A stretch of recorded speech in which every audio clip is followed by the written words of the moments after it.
Wele tosura kabimisa na poasa. Ba député to votaki bazo salarien. Bazo salarien. Tokende na funa bazo salarien. Bazo salarien. Komo tolega na mwamba bazo salarien. Bazo salarien.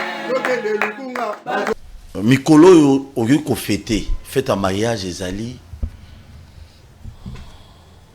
Fête union ezali o fêter fête no anniversaire kanisaka basoda na biso ba abunda bituma na est. Kanisaka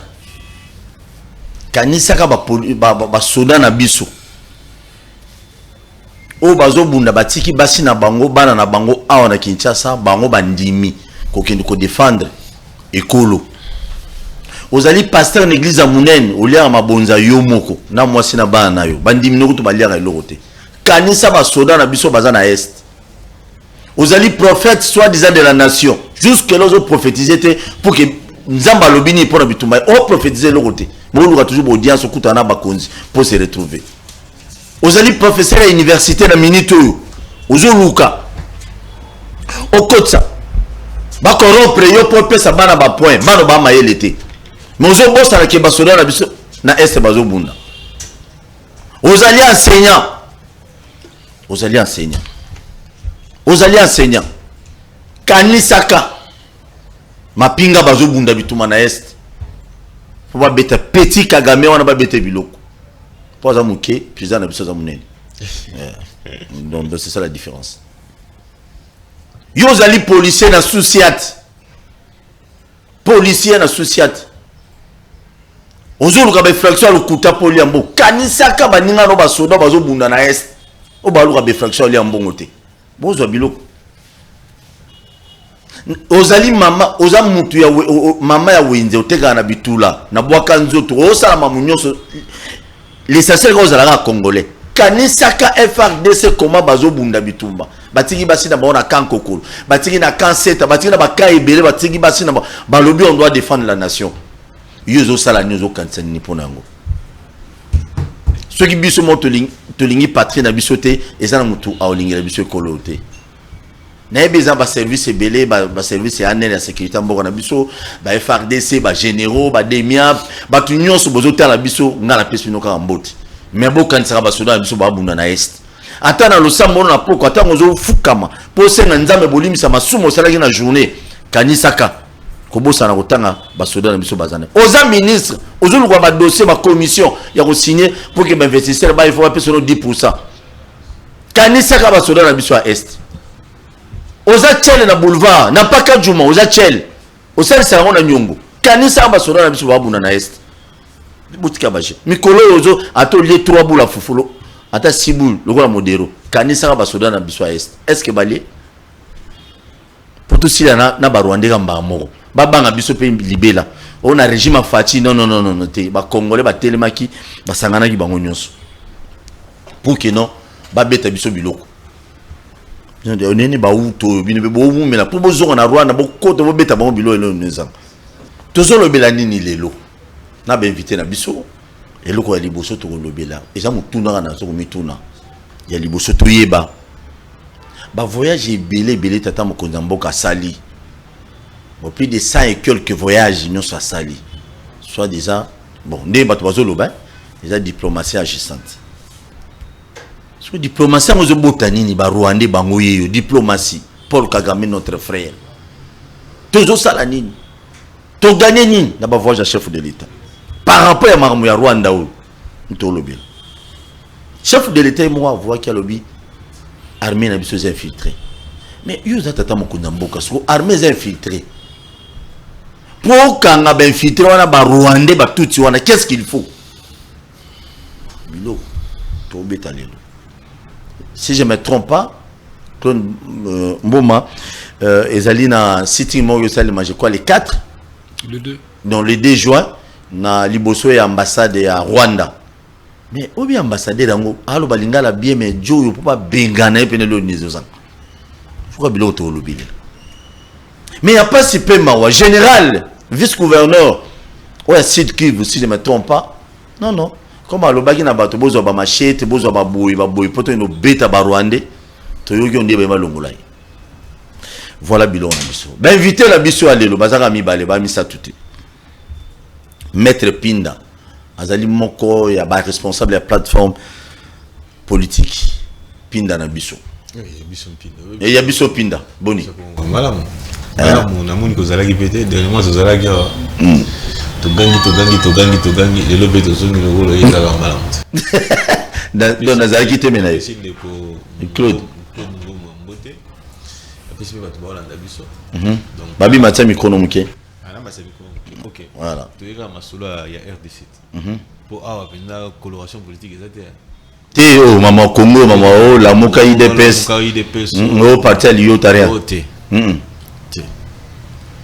c'est intéressant bobi na sepero makas c'est comme ça on moni bilo boso to sanganya na mama makama boy ebi ba Rwanda ba banga biso libela bazo banga déjà ba banga makasi bato bazaka na Twitter lo nga ba komona bango moko tant makambo e bandi ba Rwanda bazo finga biso bazo attaquer biso ainsi de suite ça depuis to bandi riposte OK ti le logo et lo moté au mona yo mo ke no Kagame azaka très arrogant le bozo gazo lo bateni Vincent Karega aganga pe wa négationniste ya deka soka to lobi le lobi na tongo yo na répliquer mais depuis le lozo gazo lo belo moté bazo banga to bayebi histoire en boka na biso na beta mabiloko mais ça ils le savent ils en sont conscients bango bazali 11e et plutôt 45e armée d'Afrique biso za 11e bango bazali na 30 000 hommes biso na 151 000 hommes en armes mais on va bien formé ba oza combien pardon o ba soda na biso baza très bien formé au moni lo mo ezali pa na biso za kini tant mo konzolo ba infiltration là c'est une évidence Tété, pardon, mais quand Tshisekedi est arrivé, tant que j'ai l'accéléré, moi, et tout ça, ok? Atini bat information, Atini l'Égypte, Atini les États-Unis, Atini na Congo Brazzaville, Atini na Maroc, Atini na Israël, Atini azo continuer peu kotinda. Ba formateur ba ye awa na Congo pas na biso, ils en ont formé et ils continuent à en former. Yo mo moni ermoko na Chase. Officier formé ainsi de suite tout ça c'était il était en train de se préparer dans la bête kuna ya liboso ya ko remplacer équipe de sécurité ozomona soudain au monika baba namura o balata ka uniforme mususu na bayaki ba utaki formation na pour sécuriser c'est-à-dire qu'il était en train de préparer son coup petit à petit à sa possession ya mboka OK à sa possession il y a contrôle il y a armée. Il faut constater que le Komoko. Et le Komoko dit que Tshisekedi a commis, ok, il ne pouvait pas du coup, ou qu'il ne peut pas du coup prendre un certain nombre de mesures. Il faut avoir la maîtrise, il y a une donne politique au sein de l'armée, au sein de la défense, ainsi de suite, ça. Merci beaucoup. C'est ça les soucis à Congolais. Les soucis n'a biso ezaka kino, armée na biso bazala pina makasi na bopekili banzo to pote ko beta ba Rwanda biloko tout ça peut calme. Comment on bon trouver sur calme, ba Rwanda. Et Claude ngoma boni. Oui, malamu mingi na sepeli mingi na tongo ya lelo na kutana na ndeko na ngai maître Champinda, mon très estimé confrère, c'est un avocat à qui j'ai beaucoup de respect. C'est vraiment pas bien gardé dans le président Félix oui, et surtout que débat na bandite mais hier a-t-il déjà que déjà moi musique na osenga na maître Mpinda moi Calmos au Pesago biloko yo betama. Et donc na ba population na biso nyonso bazwami de partout bazwi li baku ya kolanda émission oyo nga na benga rango ezali café petit déjeuner à Tongo. Ils ont rendez-vous à chaque jour, donc na tombé libango bonne détente et surtout bonne évasion boyo ka débat à la hauteur oyo ko sala ke boulot ezomona na ngambo na opol. Merci beaucoup l'invité na ngai l'invité na ngai Tongo je crois bomoni bango mutuna liboso na o préféré na bande pas ya maître Pinda noko chef de l'État plus ou moins 100 et quelques voyages. Diplomatie. Donc, les Congolais, les n'a pas voyage à chef de l'État. Mais apparemment, ils ont quoi bouti ne l'autre parce que l'élo, moi, pays moi, mouké, Rwanda. Et ils ont abisso, et là, ils sont sur Pongité, bazo kata batu hier, na moni vidéo moko, bazui, ndeko na biso à moi si, bazo kata pena ba intimité na lichette, et ça n'a pas, c'est na obi, mboka ya Lumumba, mboka ya Papa Tshisekedi, mboka Mobutu, mboka Joseph Kabila. Bon, Joseph Kabila. Mais est-ce que ça peut se passer comme ça? Maître, pardon, très bien.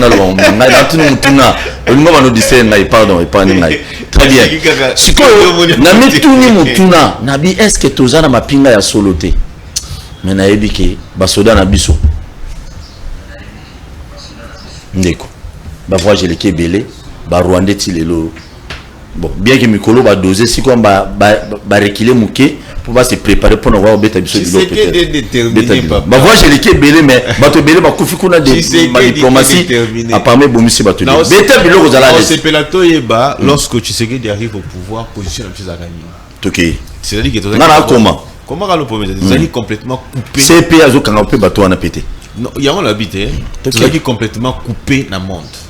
Obeza nini, masolo ezalaka soki lelo bafundi ba congolais par exemple. Neti bafundi biso na SADC. So bino vous entendez dans le belabino. Ozomona, eza facilement que nakoya, prenons que ngai na Rwanda to na problème neti lelo. Biso za membre ya communauté des pays de l'Afrique de l'Ouest. OK? Sikoyo ndenge tozana na communauté, tozali ko s'assurer soutien mutuel. Au-delà du soutien mutuel, ngai na ko agresser yote, yoko agresser ngai te. OK? Prenons maintenant que Rwanda linga agresser Congo et que Congo azawana te. Nana lobe la cause nae, mutute. Il faut yemo akenda. Il faut Congo yemo ko azala. Chef de l'état a délégué mutute. Chef de l'état ko délégué. OK. Mais awa et c'est le Congo en tant que pays azala représenté par le président de la République, doit représenté par un délégué à Congo. Mais tozala quitter na biloko nyonso wana. C'est-à-dire que et si quand on va pour na combo ya mboka na biso nazwaka illustration moko ya na COP 21 na COP 21 babimisa 500 millions de dollars zolanda na 500 millions de dollars pour babimisa pour na forêt na biso de récupérer 11 millions de dollars et pourtant biso 8 millions de dollars biso et pourtant biso tozoko détenir 75% ya forêt équatoriale, c'est-à-dire que la part du lieu bon qui normalement y a pas la biso. Mais bon, on est sur les questions de Brazzaville. Pour Nanini. Na Brazza? Oui.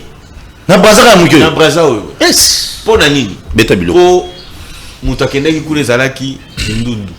E bonga ki Kabila azala. Vous avez vu? Ndundu nda kendaka à l'époque. E bonga Kabila azala Kabila kendaka te. Mais comme esika ba chef d'état ba fan na rapoba solo la masolo, yo ndundu beta soli ministre des Affaires étrangères à l'époque. Vous avez vu? Le ministre environnement. Environnement plutôt j'allais dire. Ministre environnement, aux années l'eau la place sur la tête. À vous faire un écart aux spectateurs à Zotal. Quand le chef d'État parle, il y a quatre chefs d'État malobaté, tout ça. C'est ainsi qu'il y fallu pour la bisoto zone à la base faire wana que rien ne se décide sans biso.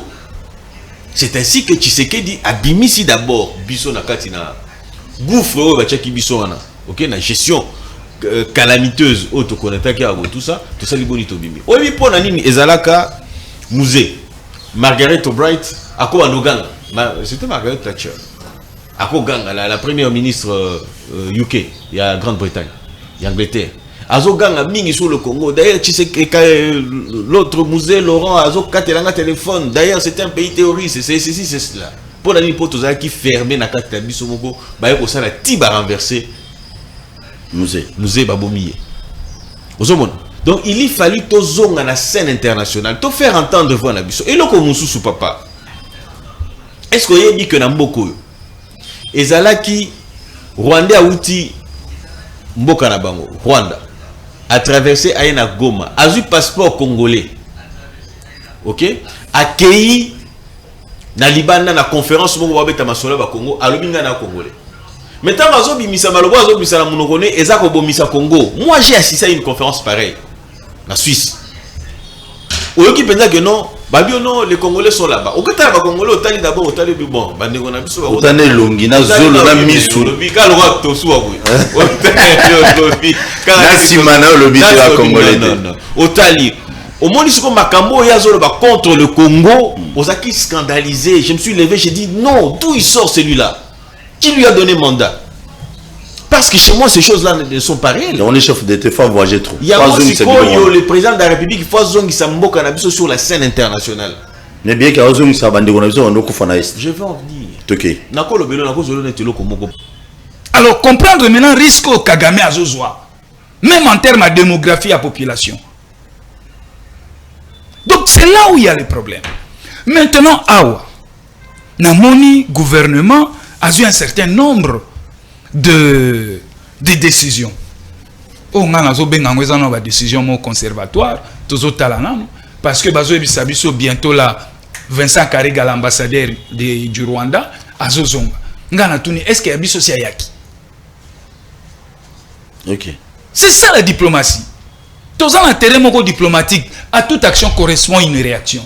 Ngavana bengana bino, oyanga yakana.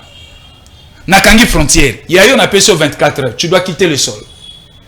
Il y a une communication, même il y a gouvernement. Et ça communication à la défensive. Maître Komaga, ça la communication à la défensive, basée en offensivité. Jusque là, RDC na Rwanda, du point de vue diplomatique, toujours pour les belés à zéro. Toujours pour là. Toujours pour la belés à zéro. Pourquoi? Parce que toujours pour les belés à zéro. Toujours pour les belés à zéro parce que toujours jouer à la défensive. Non, pour la offensivité. Rwanda a joué déjà en offensive. Et ils sont obligés de jouer en défensive. Donc déjà la diplomatie est bien. Nakeil suko lo banabino de konangai. Tango bande konangai. Comment ils sont rebellés? Ya, na koma ki. Eza kutu matière yana no rebellé. OK, beta biloko. Lelo union sacrée ba ebisi biso ba longoli bango statut ya ba groupe rebelle et ba exclure bango na processus ya négociation. Alors que biso to banda ko lo bango déjà banda kala. C'est une guerre asymétrie. Bali ba terroriste. Lelo, j'ai dit bravo au gouvernement, le quoi la reconnaître que baba terroriste. Conséquence à reconnaissance ouana à terrorisme les alignés. Au regard il y a article 143 et 144 de la Constitution où il faut renvoyer son article 86 où tous les ingrédients sont là pour déclarer la guerre. Parce que tous affaires n'a pas terroriste. Il faut ngaï tata mokonzi n'avant d'ici Conseil supérieur militaire n'a qu'un avant dit na gouvernement. Selon l'esprit de la Constitution, la disposition, je déclare la guerre. Pour la nuit, tata mokonzi a déclaré guerre. Le terrorisme aujourd'hui est un fléau mondial. Où ils ont une force union se coaliser. Parce que yango est un virus mokolia mboka. Alors ceux qui ont déjà terrorisme, ils ont déjà na RDC, mine de rien, ils peuvent atteindre comment sommet na Centrafrique. Et alors ils ont ils déclaré guerre. Comme tu as un embargo, tu as mandu quitté, tu as déclaré guerre. Et là, tu as déclaré guerre et tu as dit que tu as rapproché le pays où tu es sincère avec Bisso, tu as dit à côté des FRDC pour éradiquer les terroristes. Parce qu'avec le terrorisme, on ne négocie pas. Mais avec le terrorisme, on fédère les forces, on compose avec les autres. Mais qui les autres s'arrêtent? Alors, si on a une disposition au Nyon Natal ici au Awa, il y a constitution, dès qu'on a Paul, on comprend que la République démocratique du Congo, mon pays, est agressée par le Rwanda. Et qui dit agression, vous devez déclarer la guerre. C'est une occupation. Vous devez déclarer la guerre. Et ce qu'on a M23, les lobes bengi terrorisme. Mais tala bibundele azana. Azana ba arme lourde. Yo sommes un groupe rebelle na ba char de combat. Mais on a combien de alors, on a combien de automatiquement? Automatiquement. Et il y a des indices sérieux au réseau like ça que voilà les M23, la présence des forces régulières rwandaises sur le sol congolais. Dès qu'on a ça contredire sur le plan international, du droit international, on appelle ça l'agression. Et quand un pays est agressé, il est obligé au nom, il y a sécurité nationale, au nom de l'intégrité nationale, déclarer la guerre. Et quand vous déclarez la guerre, vous êtes obligé, si vous estimez que force n'est kokate, ou ko benga aide et si comme soucia. Pour n'achiter. Dès qu'on a ils ont salanga. Nazo kende lango. Olebe loko msou ezali awa boye l'air nazo tala. Mwana mboka chilombo, c'est vrai. Ali mwana mboka ali patriote. Azo bunda beke ongle. Mengana osenga na tata mokonzi.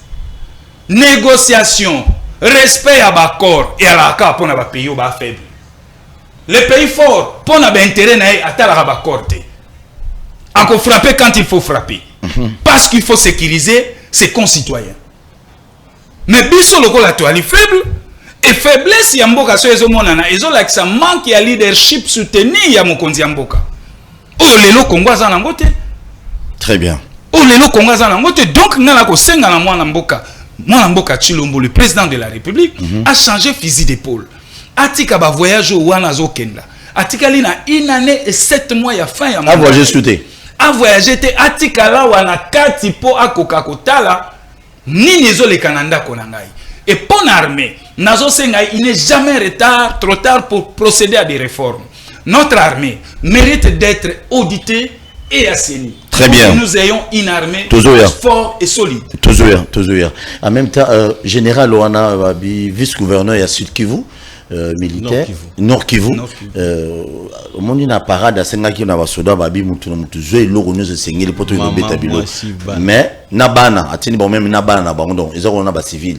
Mais, Toyo qui va rimer, il semblerait que non, il est menacé, des fois, Kitina Yoana. Bon, parce que le message de les Mabé est très fort. 30 secondes, 30 secondes. Au moni awa, tous en face, il y a Mboka Bana na Bana. C'est-à-dire Mboka Bana Bana. Le général Atali Asuki, Abino Sani, il faut na défendre Mboka et Mboka Nana. À ça l'appel général. Or, le temps devait venir, il y a les colonnes à sommet. Mais tant que sommet est au PC l'autre côté. Yé moto aboti na sentinelle yé moto aza na front akosa nini sommet bozolo belo côté na Kinshasa on danse on est ici on est là Gironval wa na éviter bakendara wapi aujourd'hui nous sommes dans une situation préoccupante oh ils ont senga ete ba ministre wana nyos ils doivent maintenant travailler d'arrache-pied donc ba suspendre général wana te ba suspendre été non bako suspendre été pourquoi on doit les suspendre na komo mona ngondire na dénoncer on na plateau na yo na comme mon ango ndire komi jemoko tiré de ficelle on dirait bana Kinshasa moto général wa lobaki na biso kakangi 2 militaires rwandais après biso na ba identité na ba bataillon na bango les gars a été rappelé à Kinshasa remplacé après que Vincent Karega soit reçu par le Tundula. Est-ce qu'il y a normal? Il y a normalité moto après si bino rapport ngande mnazo bunda ngande na la front bokolongola nga pona ba reprocher na nini. Très bien. C'est ça le problème. Donc même le général ici Nenga pesa Gimbela, ezali yatalike, azana makokite parce que aussi l'armée c'est les moyens. Quelle est la santé fiscale de l'assiette de M. Tshisekedi? Très bien. Pourquoi on soutenir l'armée alors qu'on octroie 3% dans l'armée nationale, la défense.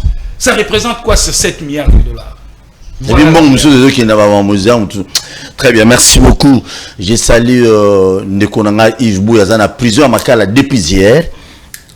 J'étais sali, non, nous il y a du bosso à sali, il y a un sali qui lobby n'a pas sur mbote, n'a pas tous les prisonniers à plusieurs makala mbote, n'a pas de cognon sur Bozali Kuna. Yves Bouya, tu as le soutien de tous les, non, 600% de journalistes, 98% dans le soutien à Bango, on te soutient, moral et à l'icolo. Je sais que plusieurs makala place aux Azapina, ma privé aux libertés, mais courage, ça va passer. Maître Pinda. Il vient répondre au moment où Yves Bouya. Ça pas problème. Vous pouvez s'en rappeler conseil que entre Bino, Botika Koloba, ba propos diffamatoires, na égard à Mutumosusu. Donc la liberté d'expression est ali, na mboko yo, ok? Vous êtes libre en tant que journaliste et en tant que Mutusongolo Pakala ya Koloba. Yeba pe que Muto yo zolo belawana, azali pe libre soka se pelité ya ko initier une action en justice contre yo. Ça ce n'est qu'un conseil où ils ont bien un professionnalisme mingi. Journaliste. Merci beaucoup. Il y a dérapage et l'équipe est belépé. Merci beaucoup. Soit pour ça on a peu soutien à PO le raté. Oui. On va pas soutien à PO le raté. On a la tangi PO raté. Té na lobby té au nom du journalisme. Non. On a la tangi PO té. Oh mais ma terrain moi monter. On a la tangi PO té.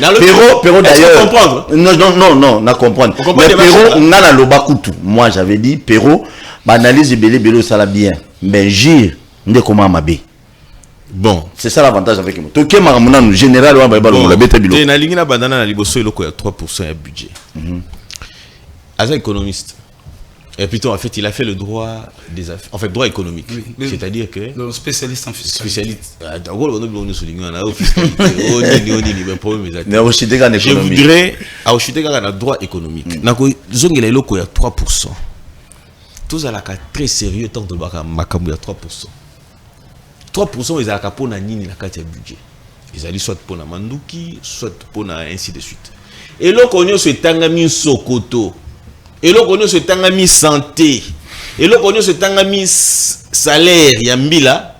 Et ça a prise en compte dans le budget général. Dans le bango, pour avoir été au ministère du budget. Ce qui me la belli. Ils ont la cellule charge commune. Ils ont prise en charge. Il y a soins. Ils ont obsèques. Ainsi de suite. Donc, tout est déjà, les mécanismes est là. Et puis, les sous-sous. Et ça, la cabine, comme vous les gars, dans le budget, vous avez tout le monde à rater. Où est en armé? Pour Nanini. Pour les alliés, sur le niveau, pareil, moko sophistiqué, tambol na papier, boye, tout ça, tu vas koye, bayango. Ozomon. Yango Zalara, baebi binoka, que to so sombaki. Ozomon. Et puis, le comme vous êtes en Katuana. Et ça, problème, il y a un bon côté. Pour moi, bimaka. Motoune singeli to eba est-ce que comme raté on est qui recadrage à liboso 3% ya recadrage ya mi balé obani na eloko no lobby rumeur ya mi balé en fait avant nazo que la rumeur on a pour nous s'apaisantir là-dessus ndeko oyo ba bengisi oyo akangaki oyo en fait accompagner qui ba opération wana OK pour na koluka ko kanga ba militaire mi balé oyo ya Rwanda wana OK. Place na eza kunate. Place na eza akapemini ya mukonzi ya mboka.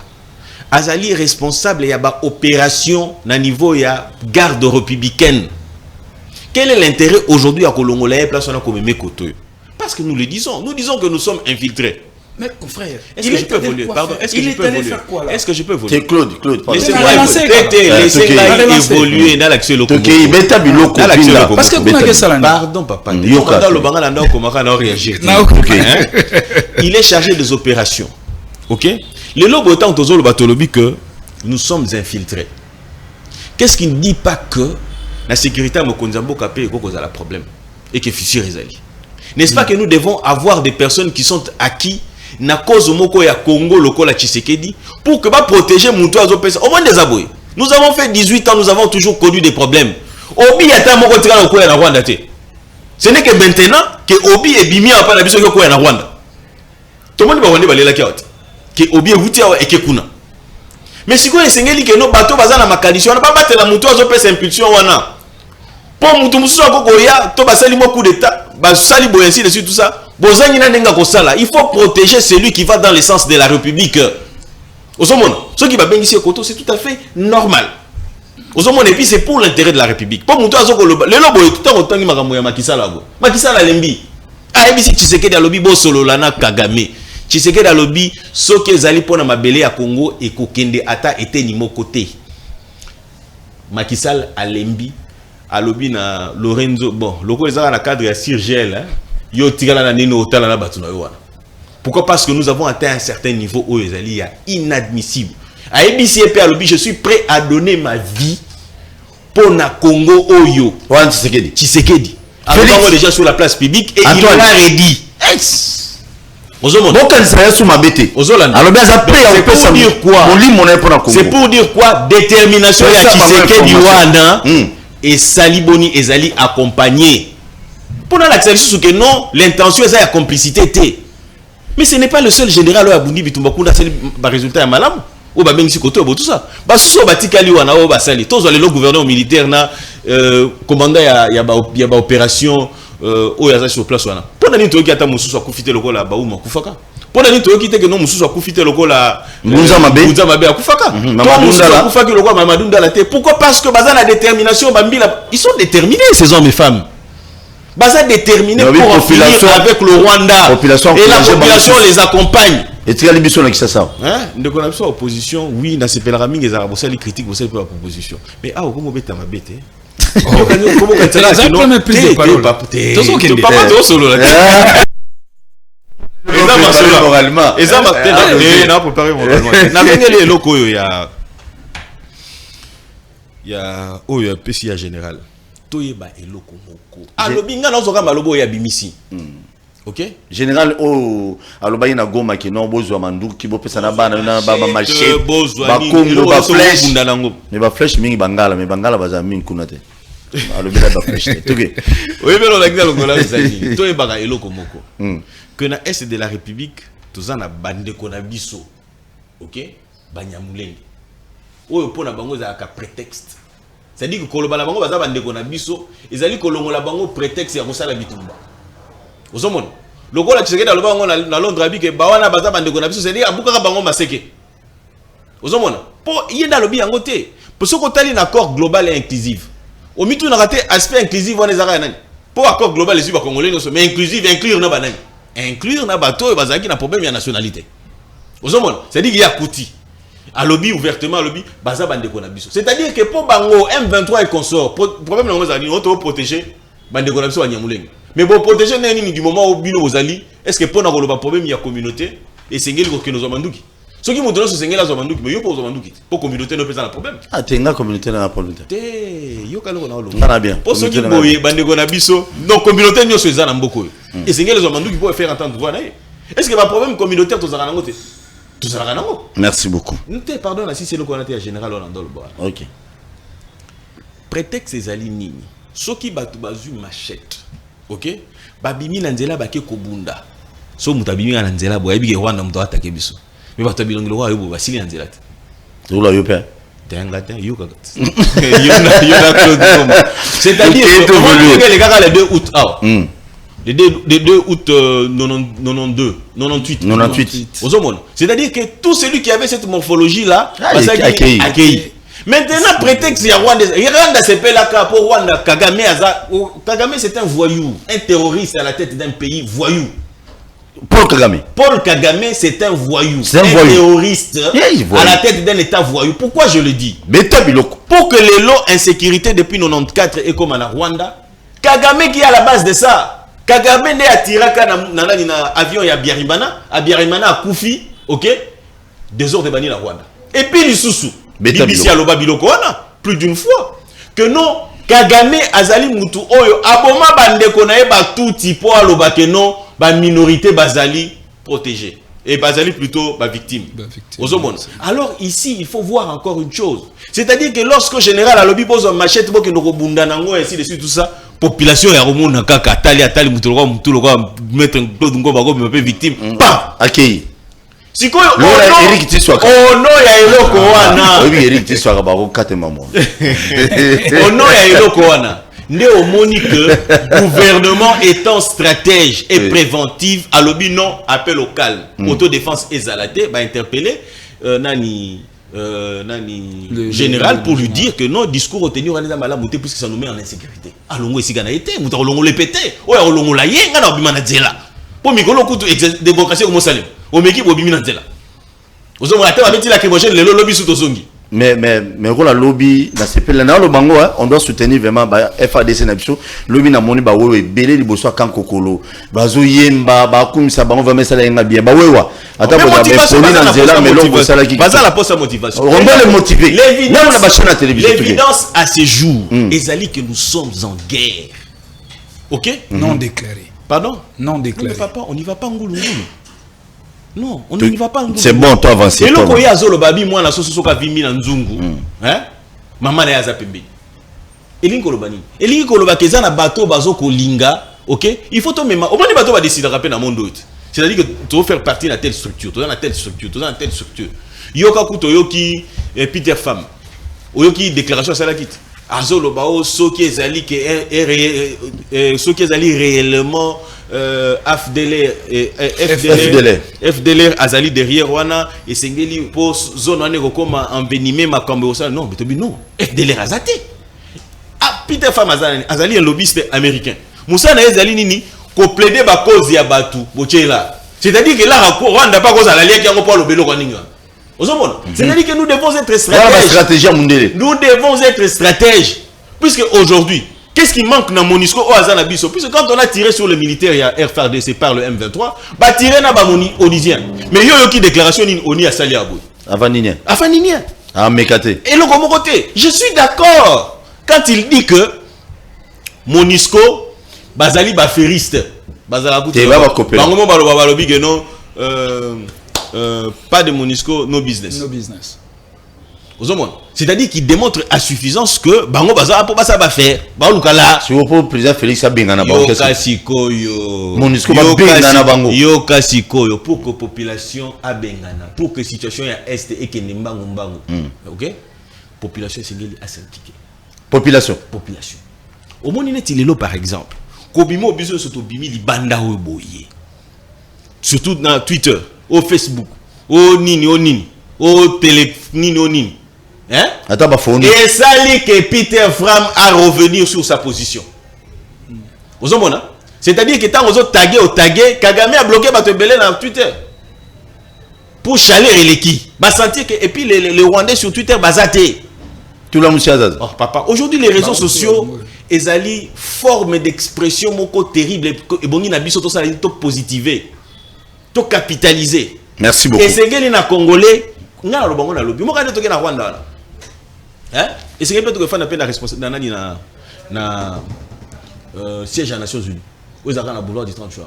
Croisement où il est to vandi en to vandi to lobi na lingi tribunal pénal international pour le Congo. Rwanda a ratifié. Non, Conseil de sécurité a pouvoir. Merci beaucoup. Il a reconvié Bango. Deuxième sujet. Chef de l'État, Loba Nabiso Mikolele, qui était infiltration et na kati armée Nabiso. Et on a mis tout le monde. Pourquoi Nenga Yebi, Nenga sur Loba dans l'Assemblée nationale, Bino ba député Bobi Manaba groupe armé. Voilà Mboso, Pepe Mboso, sous-marin, Joe Biden. Allo Bango. Mais si vous avez des députés au Bazali na ba groupe armé, au bazo soutenir ba groupe armé. Mais pourquoi pas au Kangabango? Voilà mutuna liboso. Mais la maille pinda, mais la maille. Il y a un régime na bino. Il y a mis balitata mo konjambo kalobi ba infiltrer bazami na kati armé. Mais pour ba Kangabango, c'est un problème. Na ba n'est pas Claude. Très bien de konangai. Otuni mutuna mo bien, ils a préoccupation mo ya bien parce que débat les lois débat mo républicain.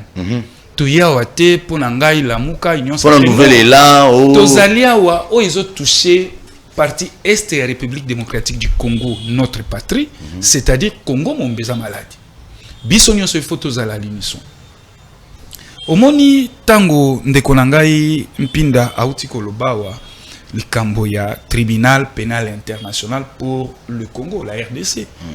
Mais tous les instruments élaborés par des ONG internationales. Rapport mapping. Les exploités.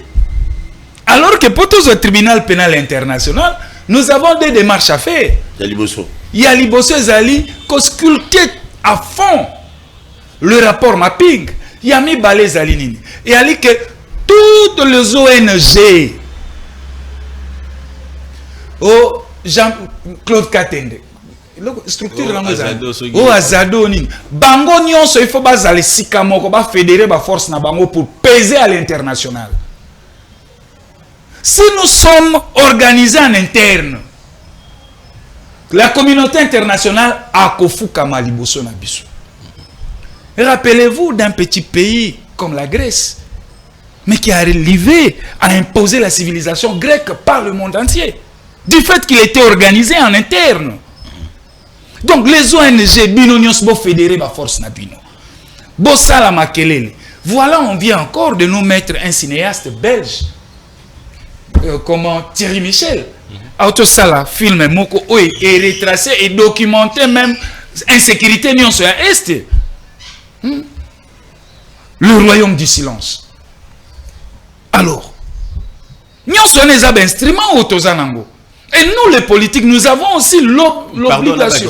Quand il dit le royaume du silence, il implique qu'il cite aussi nommément la communauté internationale par rapport à ça. Et surtout l'indifférence même de la communauté internationale par rapport à ça. Donc, par rapport à RDC. Et nous, les politiques, nous avons l'obligation de mener un lobby à l'international pour que tout coca confère entendre voix la bus. Bah, fait, allez. Un petit pays comme le Rwanda. Génocide n'a eu à peine 8 millions de morts. C'est estimé entre 6 et 7 millions de morts. Mais, arriver à capitaliser, à faire consommer à l'international. Pas 400 000 morts. Voilà, 400 000 morts. Voilà, merci beaucoup. Mais nous, aujourd'hui, nous en comptons à plus de 10 millions de morts. Pratiquement, population, il y a Croatie, Mobimbekei, Mboka Croatie, Koufi. 10 millions de morts. Pourquoi ce silence? Pourquoi hypocrisie à la communauté internationale? On vient ici, on vous donne $1 million, on récupère à l'Est à cause du sang. Ben voilà. Okay. Et on s'en félicite, voilà, ma perception $1 milliard, ma perception des organismes qui vous financent ici. Mais parce qu'à l'Est, le sang coule. Ma perception $1 milliard, $1,5 milliard, ils récupèrent des milliards à l'Est du Congo.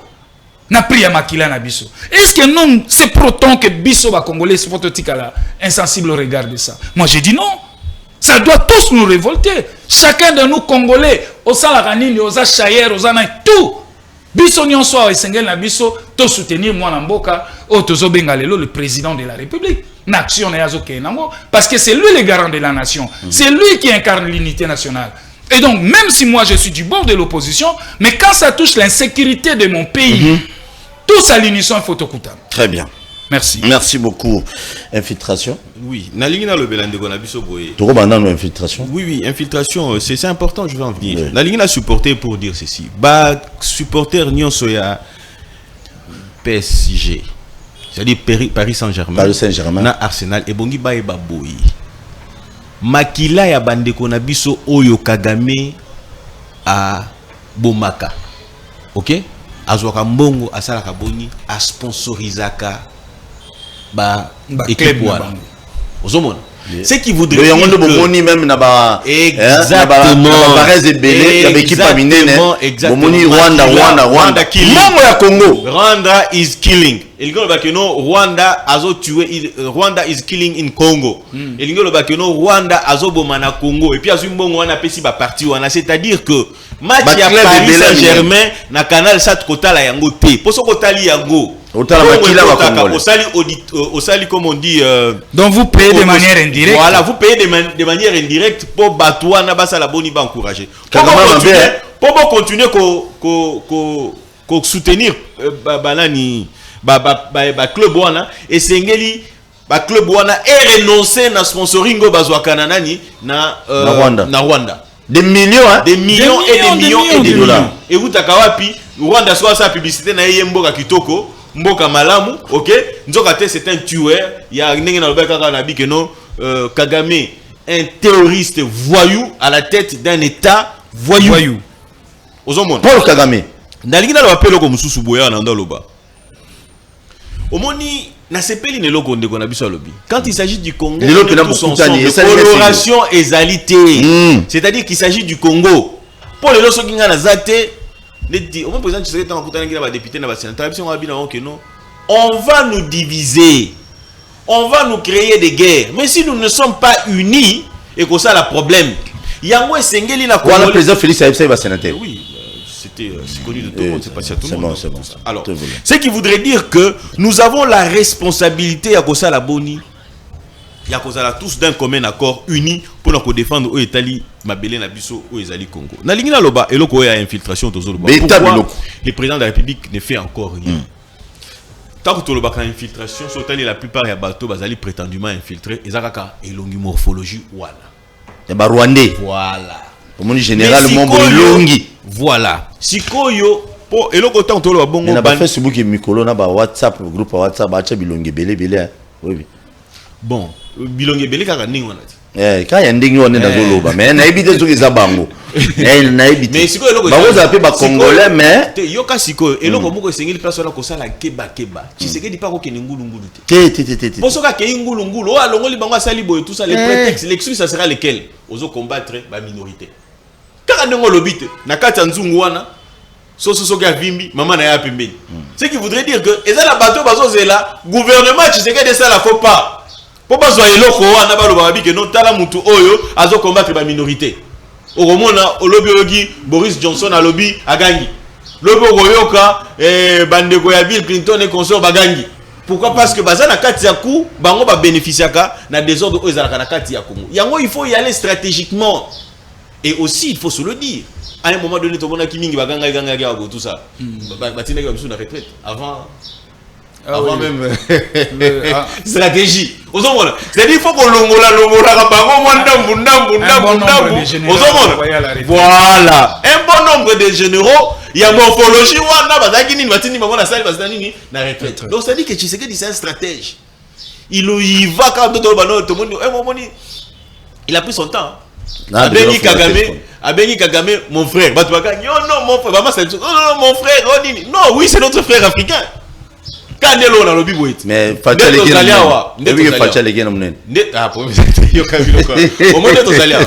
Au moins d'être Zalia d'être fan du bout. En quoi nous sommes frères? Qui congolité? Nous appartenons à une communauté congolaise. Mais en quoi Tshisekedi est frère à Kagame? Mais ils appartiennent à une même communauté, la communauté africaine. Merci. Et en plus, c'est un État voisin. Ce qui voudrait dire que nous partageons, que nous sommes un mauvais voisin. Un mauvais voisin. Mauvais c'est petit même. Et puis au moins, mingi fausse commune voisin. Les loboïs. Kagame, est-ce qu'il peut aller nous accuser Nassir GL? Est-ce qu'il peut aller nous accuser? Il semblerait que le président Sassou a baillé offre 12 000 hectares. On dirait que Mobo a déjà habité. Mon fils. Oui, mais Paul. Un téléphone. Mais tant lelo, bande qu'on a vu sur l'herbe qui n'a qu'une mutualisation. Il y a ma force avec la force UPDF, il y a Ouganda. Mais les lots Ouganda, comment Luka va fédérer la force na Rwanda attaquer au niveau il déjà un conflit. Voilà. Le conflit est si libre pour la biso. Tout est power. Au monde général commandant wana, ok. À lobby que non à lobby. Il n'y a pas du mal à ce que Baïma va revendiquer un droit, il n'y a pas de mal à ce que les Tutsis revendiquent ainsi de suite, tout ça. Oh, mais vous allez revendiquer quoi du moment où vous êtes dans un État qui ne vous pose pas de problème? Les calculs sont ailleurs. Puisque les lots, dans le lobby que non, il a signé, Kagame a signé en 2011 protocole d'accord ou de coopération où ils ont permettre à contrôler, les militaires n'avaient pas contrôler les frontières, sur les 9 frontières que nous avons. Ça c'est d'abord un. Deuxièmement, a signé le sous que le service d'ailleurs à renseignement en 2012. Ok? À ça la boni, à Yana Congo, à ça la banquette, à Tambola librement. Après ça, biso FDLR Moko. Voilà, c'est Nana Kabila. Oui, Nana Kabila. Kabila va dire master la banquette. Qui moutou na banquette, tout le bateau le bâti. Nana Kabila. Ceux qui les longs, ils mouken, auto kufa kalamingite, ngoy mouken. Auto kufa kalamingite. Ya banda le baka. Ba vidéo est Tambola rat. Abi que no ya pesa Kabila, combo ya Kabila, balukela ya combo. Ceux qui les lots bateau ba outi na famille na yé. Joseph Kabila. Non, bon, Joseph Kabila. Non, non, Joseph Kabila. Anachina Rambo. Machine Rambo, papa, il t'a maman belé. Ceux qui les lots Ibrahim Kabila lobby que no wana zakande kona bangote. OK? Ceux qui les lots ont regretté tout ce qui s'était passé. Ceux qui les lots Edi Kapend à l'obara lobby que no batu baboma Kabila ezayete. Ozolanda. Poto loba comment mécanisme nini o esala que Kabila, hein? Kabila nini papa. Kabila Joseph. Ah oui. Tolobake Kabila Joseph Abomi en fait Moussa Koufi mécanisme au nini ya comme la président de la République ce qui est coup d'état tout sur le quand même en tant qu'intellectuel coup d'état ezali ko renverser ordre institutionnel au ezali établi mais lorsqu'il y a mécanisme nini ezalaki nini ezaki royaume bakoma nini to nini et puis tant waya zu mundu qui a tient dans la maison ce qui démontre à suffisance qu'il est à la base de tout ce qui est arrivé dans ce pays. Et depuis ce temps-là, au moins que Kagame a séparé la tête. Et à travers Kabila wana, ok, RCD Goma to signé un accord. Ba fali na kati ya institution, ba continue na kati ya armée, ndambu babimi, ba kei ko créer CNDP. Ba yeli sous ba signer un autre accord. Ba continue na kati ya armée, ok, ba prendre position à institution politique, ok. Mususu babimi ba kei ba créer M23. Bakei, baye, bazongi, lisusu, basali sous accord na Kabila, bakoti na kati armée. Comment est-ce qu'on peut pas parler de l'infiltration? Très bien, merci. Et beaucoup. Aussi, lorsque Babimi na Santiti, résolution ya liboso ezalaki nini esengelaki tout ça la identification ya ma population. Pourquoi ils n'ont pas fait cette identification? Parce qu'ils savaient qu'ils avaient un plan, il y a quoi infiltrer nani ba institution à la République. Merci. Mieux encore, lorsque par exemple Afdel Akoti, na Kabila Bakoti. Quel a été le degré de l'enseignement? Mais là, il a retouffé Zakini. Enseignement. Basu va péter en Bouguera. Ozola, tu vas péter Bouguera. Ça a eu quoi comme conséquence? Bouzo Bagno Sobalongoli, ce qui est plus important, c'est qui crée l'âme, mon thème, l'âme plutôt. L'âme, c'est Eli moi. Elimo. Ouais, ils ont créé Elimo. Voilà pour la mission serviteur de Dieu. Ok, papa. Ezali kosala Elimo na biso. Là mon ballon les années. Mais le civisme, l'éducation civique. Oui, on a biso attachement na biso na kati ya nini. Mais kuna bango kuna na Rwanda ba la sabana bango comment ba élève comment manier une arme. OK, et éventuellement que minembo za bango. Bazo les rapprendre c'est dans le civisme chez eux là-bas. Mais pour nani pas na biso durant ce temps-là, il y a règne à Kabila, baloro li biloko nyo soir. Président Félix Azongsan. Tu sais qu'il y a l'obligation à Azongsan. Non, Azongsan. Merci beaucoup. La réforme la réforme enseignement dans l'état généraux il y a on a répondre de on a merci. L'état généraux et enseignement et ce sont des choses qui ont été sitting le 2 juin il bosse ambassade de Rwanda mais si ça arrivait que non ambassadeur on va Bengani avant. C'est-à-dire que sitting est justement pour soutenir à la fois même temps ambassadeur va Bengani mais le pango est bien moko rwandais pour ba somba ba foutre la donc pour manifester mais voilà ba sentinelle ba tire dans le pango donc biso ba rwandais c'est congolais to exprimer o ezali comment pas si nabiso au regard ya bande qu'on abiso ba okufa à l'est du Congo et puis en même temps toujours soutenir ba FARDC nabiso ozomona parce que il faut ba sitting wana d'abord l'objectif nangoya toujours senga na sitting wana l'ambassadeur Vincent Karega Zonga toujours senga rupture la coopération toujours senga que notre ambassadeur va rappeler donc voilà un certain nombre de locaux. Vous êtes sûr que vous vous rappelez l'ambassadeur. Mais oui, Faya. Parce que ce va rappeler c'est gravissime pour notre Congo. Ndeko Claude. Si pardon, pour que les choses changent dans ces pays et saigner les populations à s'impliquer. Tout a causé la mingi. Donc il pose ça l'appel la sitting na bango va répondre mingi. Oui, il va répondre. Il s'agit du Congo. Non, il s'agit du Congo. Est-ce que tu comprends? Il ne s'agit pas de la Mouka, il s'agit du Congo, de la République. Nouvelle élan pété. Il s'agit de nouvelle élan pété. Liyo tatinda batuna yo. Dans lobby, tant que bazo bomana est bon. Obi bato boni ya IDPS bazo za okufa. Tant que bazo bomana est wana. Obi bato boni ya la Mouka bazo kufa. Tant que bazo bomana obi ba parti boni bazo perdre ma militant na bango. Tout ce qui voudrait dire que initiative au bango bazu, moi je les encourage. Mais Kabouya Augustin Kabouya Fazala. Non, dans le lobby, dans le lobby, c'est important. Soki Bukei Nakuna l'ambassade ya Rwanda et que c'est orientant et plutôt ceux qui essaient de orienter vers les Nations Unies. Oui, baza côte à côte. Mais quel est la police a rebeta toto. Dans nazo loba eloko moko boy na lobby boy. Tshisekedi a ko subir ba pression. Ozomona pourtant tolo bazobi mwana sosoka vimbi na zoka maloba na ye mwana sosoka vivi na nzungu na simana ye keba mama na yazali Tshisekedi à cause de la pression c'est-à-dire que communauté internationale peut babi non monitika boy ainsi de suite tout ça communauté internationale abanga ka mingi population que ba dirigeant très bien pour dirigeant kokolia ya kokobomaye et alors c'est ainsi que ceux qui tozo bimana nzela pour na ko revendiquer esengi intégrité territoriale na biso tozo bimana nzela pour na ko soutenir ba activité nyonso ngalobi neti lobi na zala kité je pouvais pas être là mais batu ya biso mpina bazali kuna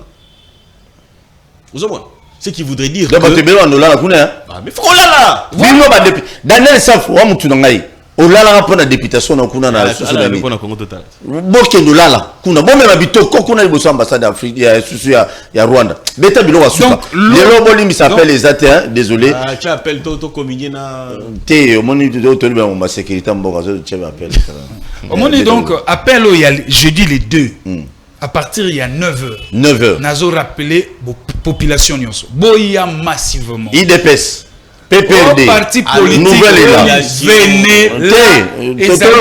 venez ezali impulsion et outil et pas à moi mboka Adolphe Mozito na parti na Non.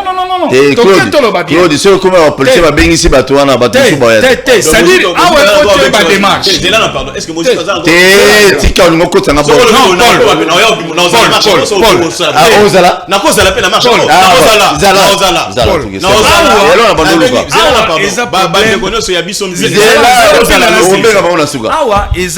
Déjà moi na mboka Adolphe Mozito aussi a pris sa position na au Italie insécurité à l'est. À kokoti kala indifférente. Très bien. Ah on a insisté tout ça pas dans le cadre de la Mouka. Initiative proprement d'une nouvelle. Merci beaucoup. Il y a moto sengi population. Toujours massivement parce que ils ont intérêt à mboka na biso. Ba congolais ceux qui botelé. Il est parti donc tout ça la boy. Pourquoi tout ça l'émission à boy ndeko na moment ya bitumba ya est. Awa parti politique exaté, couleur politique exaté.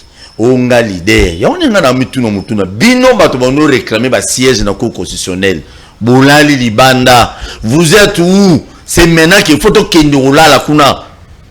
Petit pays wana babanga biso. Oh. Kasi Rwanda. Il faut comprendre. Il est temps. Bino bato ça de Marty Bouquet va 10 000 francs. Donc il y a pour le Congo. Allô, bonjour. Oui, papa Benga puis comme on a.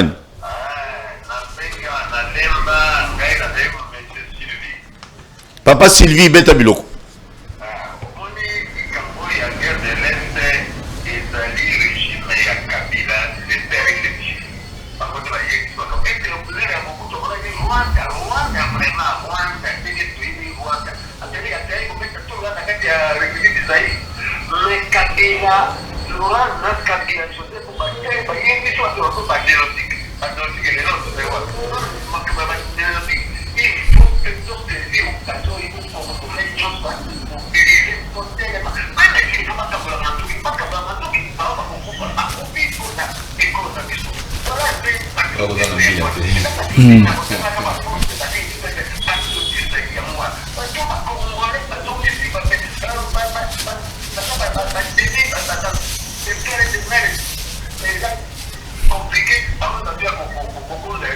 Merci. Merci.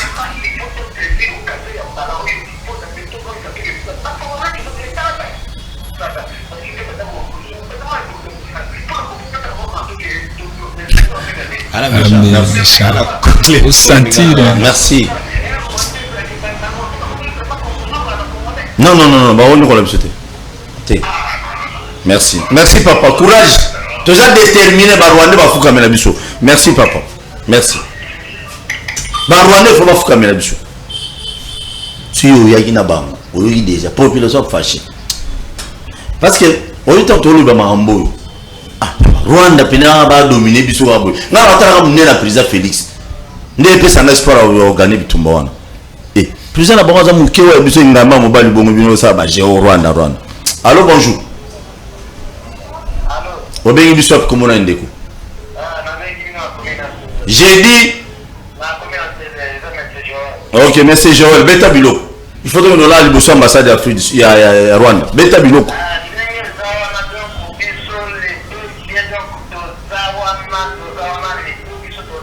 Juin, 2 juin.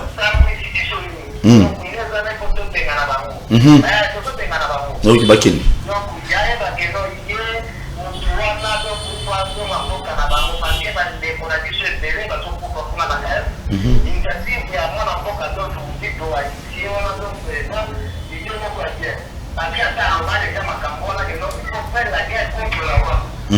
Merci.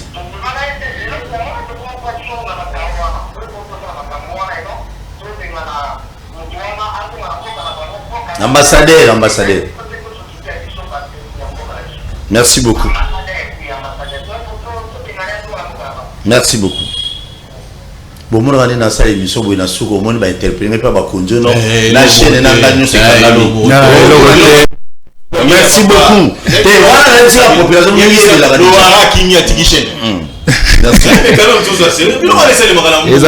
non, n'oublie pas. En général, allô, bonjour. Obengi wapi komona ndeko? Obengi wapi komona? Tozoka papa. Tozoka.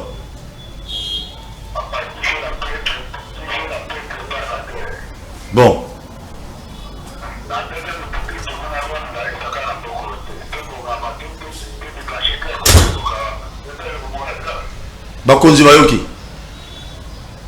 Merci.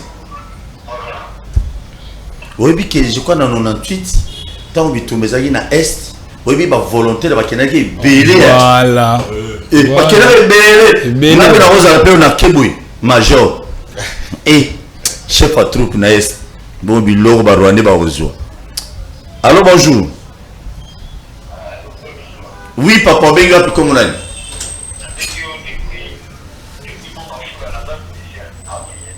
Toujours au cas où de Kobeta Biloko. Oui.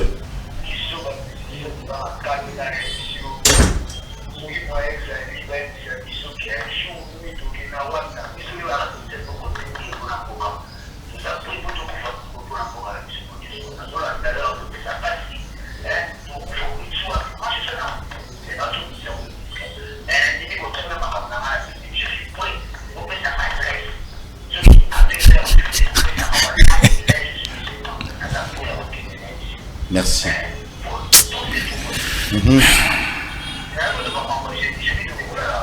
Donc, il y a l'ambassade de Rwanda. Oui, belé. À 9h. À 9h. On appelle à la musique, tout est en rien. Répondre, non pas en tant qu'appel, il y a nouvelle élan. Merci beaucoup. Patriotisme. Voilà. Le patriotisme. Merci beaucoup. Oui, mais là, on le dit, c'est très capital. Il s'agit de la nation. Bonjour, toi, ma bonne.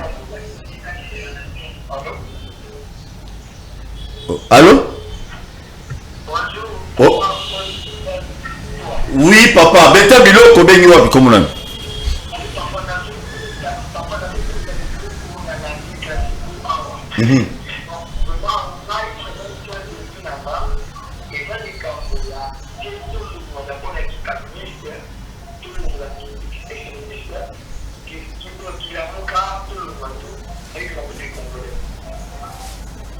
Oui.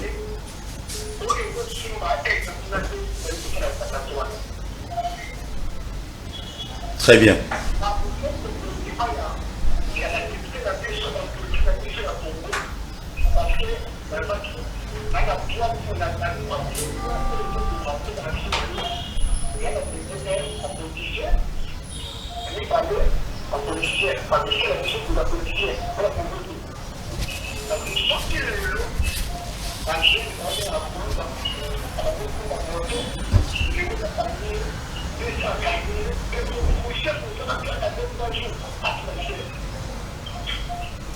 Merci.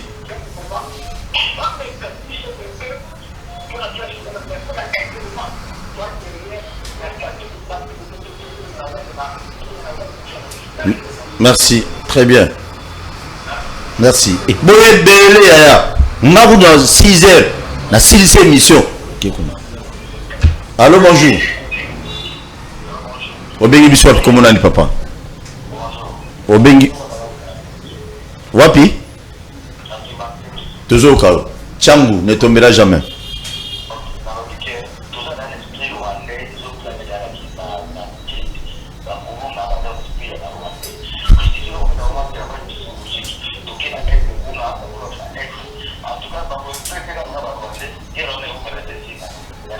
Merci. Tu dois apprécier boule. Précision. Hein? En fait, drapeau et il y a Rwanda et ils ont flotté dessus. Allô? Allô, bonjour. Faites très attention, puisque les gens peuvent voir que qu'est-ce comme ça. Allô, bonjour. La bâtiment, mon coin là. Oui. Pas comprendre, il va pas chaler. Toujours au cas où, papa.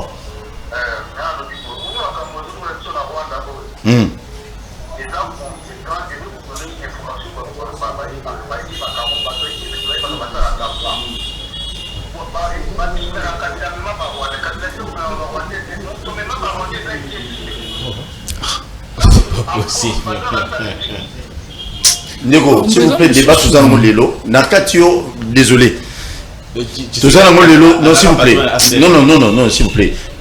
Ma histoire à Kalawana, c'est bien bon. Mais la minute où nous sommes déterminés, tout le monde a une solution. Petit Rwanda, on a tout bien dans la banane. Surtout, on histoire, il y a même. Sitting over Salawana, ils ont il y a Mouzitou, mais Mouzitou, on a la biso union dans l'ensemble, tous à la Liboso, il y a l'ambassade de Rwanda, les autres, au Bouka, ambassade, au sein de l'Europe. Donc, Congolais, ils ont un souci. avant nanu babanda barecrutement ya babiso bavolontaire tolata sokoto tokende na est tokende nanu jeudi tobosana mamu nyonso munguna soka bimi te tobandi kobongisa mamu nyonso eza na ndaku no pinda yo mpo liaka mbongo barwandais yo mpo yaka na boye tokotala wana après mais à l'instant tout le monde sans exception bokalisa mbongo aramu te na mamu ya bitumba bobosana ramu tobosana tokende na soki volontaire tozwi tolati sokoto tokebundisa ramu nsima tokoreklama na 2023 so élection eza mais lelo nanu tokende nanu mamu ya bitumba wana ndeko na ngai yo comprendre to bino. Allô, bonjour. Allô, bonjour. Il est parti. Vraiment. Bon, il faut tout doser dans Babylone, dans l'histoire. Surtout pour nous, tu as Kabila, papa, c'est qui tout ça, les lots. Bajouala, Bangouanda, Congo, Babou Mabiso, Babou. Eh, Babunga. Allô, bonjour. Tabarwando. Oui, au Benga Comunan. Oui, au Benga Comunan. Oui, papa.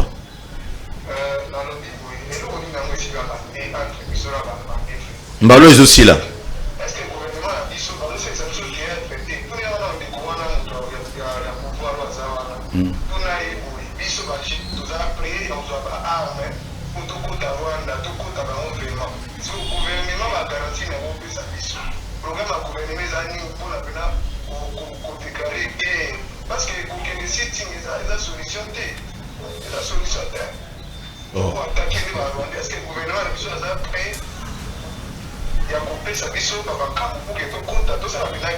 Kitoko.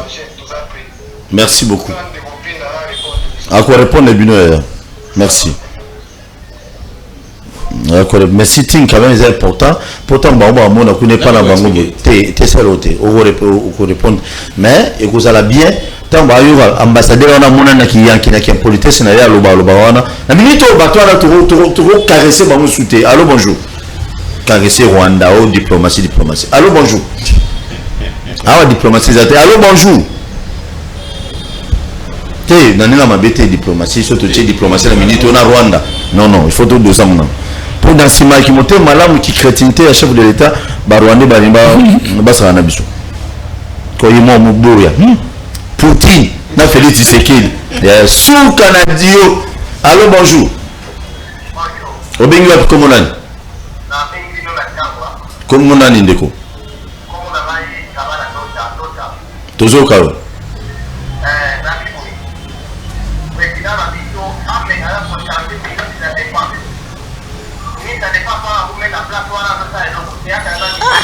Faut changer.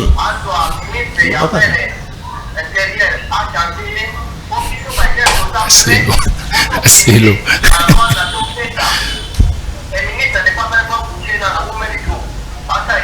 Merci beaucoup. Merci. On a ça dans commentaire. Mais ça défense de ça commentaire là. Ils ont trois défense vous Lucas on a parlé. Allô bonjour. Alors ministre de défense Claude Ayoma mna loba. Allô bonjour. Oui, obenga komonani. Très bien papa, toujours au cas.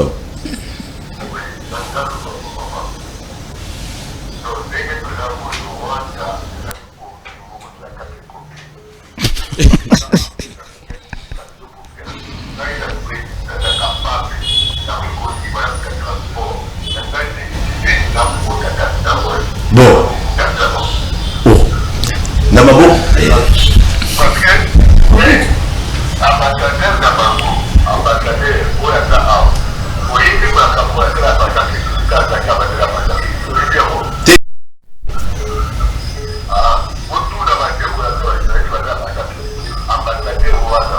C'est un gars qui a été réputé de personne non ingrate en parité qu'à Bobby Bengang a opposé un régime bien.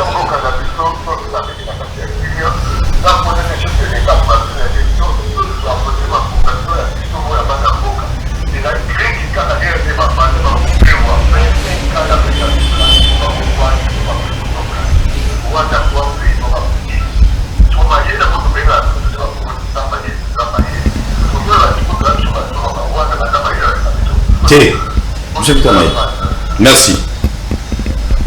oui, m'appelle les autres Hollandais.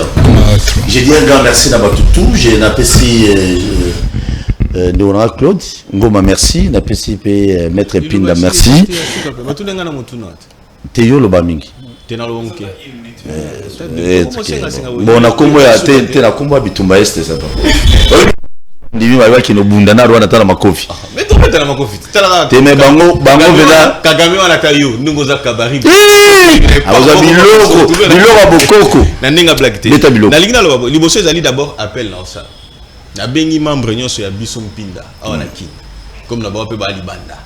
OK? Na ba pe baza na kati ya intérieur ainsi de suite tout ça. OK? C'est le 2 Les deux. Nous allons y être. Nous n'allons pas y être pour accompagner Mouzito. Nous allons y être pour répondre à cet appel patriotique. Il s'agit de Mabélé et non pas de Mouzito, non pas de l'UDP, non pas de tout ce que vous voulez, ainsi de suite, tout ça. Pourquoi? Parce que lorsque nous y allons et que tu dois soutenir Mboka, c'est-à-dire que nous soutenons les présidents de la République et nous soutenons aussi les institutions de la République de manière à ce que renverser cette situation pour qu'on en finisse une fois pour toutes. Merci beaucoup. La ligne à répondre dans des konabiso awa. Oui, à l'objet que non sitting est inutile. Est inutile. La population, ceux qui sitting c'est un message qu'il envoie à bateau bazo soutenir Rwanda, puis na bateau bazo financer Rwanda, ba multinationale là nyonso tout ça. Net il est là par exemple na yoki et là que les réseaux sociaux ba lobi que non Africell les arabes rwandais et que ba lobi que sim faut ko boaka. Ozomona. Donc Africell les arabes rwandais. Mais nazo yoka ke zali ngona. Ah, nazo yoka bien dans la réseau, nazo yoka ndingi wana. C'est quelque chose à vérifier. Mais ce que zali ngona faut ko buka yango ko kata yango. Pourquoi? Parce que bon ma ce que za so. Ya ko somba yango, ce que zali yango te faut ko kata yango ko boaka yango. Ozomona po ezo ko bimisa. Mbongo wana tozo somba yango ba réseau. Na banini tout ça et puis facilement je pense qu'on nous aurait espionné na yango ce que zali ndingi wana. Ce qui démontre à suffisance que Bisso et Sengen Absoto Bimananzela, il faut Babylon Bissou Baction Souci citoyen Karaningwana. Mais qui va dans la police? Non, ne vous en faites pas, la police est là pour veiller na ordre public. Aux Hollanda, c'est-à-dire que la police peut accueillir des pébènes à Rwanda, on a bêtis sur la lacrymogène. Normal! Parce qu'au Rwanda, on a obligé à faire la Ningewana. Mais nous n'allons pas baisser les bras. Parce qu'il s'agit de la République. Merci. Et ils le savent, ils nous soutiennent, ils sont avec nous. Merci beaucoup. Merci. Oui, très bien, de Konanga Paul. Nazo sensibiliser. 30 secondes de la monnaie. Au moins, le Goloba qui a ezali pendant la Moutuya. Il y a pas ONG Tozanango, no XY, Z, Azado, Lusha, ainsi de suite. C'est l'occasion, tous ensemble, tous sentir bango. Que réellement, que Balia Rabambongo, il y a des multinationales ou en et qu'ils œuvrent réellement pour le Congo. Merci. Voilà. Donc, on a sensibilisé Bakinoises, Zekinois de partout. Rendez-vous à Moko na jour ya jeudi le 2 à partir il y a 9h bisonyon soto kutana à Rosala biso tout kutana liboso ya ambassade ya Rwanda ko bukelo kwa motote yaka malembe activité les kana kimia na quiétude nyonso pour te faire entendre voix na biso et puis tout ça la pression na communauté internationale oyo azali ko soutenir Rwanda parce que Rwanda lelo azoko s'aimer instabilité dans la partie est de la République démocratique du Congo. Boya appelle à les patriotiques, mouvement à les citoyens. Je vous invite, le rendez-vous est pris. Jeudi, les 2. Merci. Que la paix, la grâce de notre Seigneur Jésus-Christ et Zanabanda Kunabiso. Moi, je vous aime beaucoup. Et ça, c'est mon temps où tu fous le téléphone, il est déterminé à la volonté à intégrer l'armée Nabiso pour que nous ne bondissa petit pays. Na petit peuple wana Rwandais. Tout est possible. Mais bon ça me l'a pour Nabiso. Quand on parle de ça, Rwandais wana bana ba mayele relégation biso ba congolais. Eh ba mayele te. Bazali ba to mo nyamu nyamu. À tout moment où lance roquette uti Rwanda na mutuka na ngabo ipufu na kei. De bon ça me l'a rappelé pour Nabiso. Mais ba tout nyonso bazali prêt. Ndenge mettre Pinda lobby biso tout aux à la prêt. Atanga to soit pour rotika na longoli kazaka cravate sokoto. Na kena pour na mama bitumba. Pour que nous tous à calme, les Congolais va koufi mingi. Tout ça là nini, nous avons tout ça qui nous biso tous là, les Congolais. Tant qu'on va ça là sur 1955, oh bah Kabola bah tiens bah limite, biso tous là bisoté. Sur il y a Nina et Paul Kagame zalate, bah Rwanda bah zalate. Mindele musu soira bah zasima des fois Paul Kagame bah zala pété. Mini. Il faut que se contenter dans makambo. Oh bino bozala on a bon na bino. T'as bah Rwanda. Zila. Tous les maîtres bakuluna nyonso biso tout na armée Bon, bah, recrutement volontaire. Biso monto ya ba volontaire to kei. Mais c'est ce qu'il faut faire. Il faut aller devant. Bon, recruter biso. Bon, ça les appelle. Dans ma journaliste. Dans ma docteur. Dans ma avocat. Nanda Kourayo, c'est la terre oblige maintenant l'État à te recruter pour aller faire la guerre. Bon, recruter, il est. Y'a mon ami qui a Congolais, Tokei Tina Bakancha, tu vois, jeune. Tokei, Tolobi, qu'on nous recrute, qu'on nous prie, nous devons aller faire la guerre au Rwanda. Batu musuba na poto to. D'ailleurs, pour que la coûte soit au outil marche, on a toqué Mbalamongo. Claude, to outil marche, on a toqué Mbalamongo na Kanchachi. Alors, t'es quand j'étais photo qui kako. Bon, mais j'ai toqué kako. Depuis bas kuna président de la République à pembeni, il faut kako. Kako. Ko bato ko profiter banguna ba. Surtout si rendez-vous ezali to tamboli inde to kako. Na mona yo miko déjà. Azon di timidement. Ah. Toqué kako le débat. Kako ça. Mais toqué ba recruter biso. Ok. Ba avocat ba continue armée. To ko ta kata ba. Na ba magistrat mususu. Ouais, parti à Gomé, na ba parti. Boya. Merci. Le pays est en danger. Le pays est en danger. Le pays est menacé. L'intégrité du territoire, il y a RD Congo et Zali menacé. Congolais unis comme un seul homme, nous devons faire face. Très bien, merci. Merci beaucoup. Merci. Mais, Bateni to Rozoaso, Bakati Biso de Wakovod. Merci, abonnez-vous massivement à la chaîne Biso Loti. Bakino Balobi TV, Congo na Biso et Kendete. Tous asima, président de la République, tous asima. Il y a ba FRDC na biso mais ba ministre union so yebozo yiba mbongo mboka na minute ko yiba sute tika mbongo kota mingi kene na armée pour na biso ba bato to ko za la recrisika ntamesa na mtu wa climatiseur akete ko merci à tout à l'heure à 16h merci